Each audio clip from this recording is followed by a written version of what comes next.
Сәлеметсіздер ме? Булочка жасаймыз. Ол үшін жылы сүтімізге бір жұмыртқа, қантымыз салып, жақсылап тұрып араластырамыз. Одан кейін тұзымыз бар, майымызды саламыз.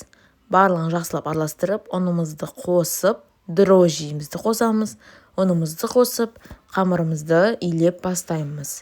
Қамырды илеп, 1 сағатқа қойып қоямыз. Одан кейін алып, осындай бөліктерге бөліп, үстін жауып қоямыз 5 минутқа.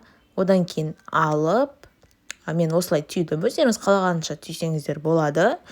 Түйіп болып, үстін жұмыртқаның сарысымен сылап, варенье, сгущенка, джем, өздеріңізде қайсысы бар, соны қолданып, осындай булочкалар жасай аласыздар. Мен сәндік мақсатта тағы да жаңағыдай кунжут септім.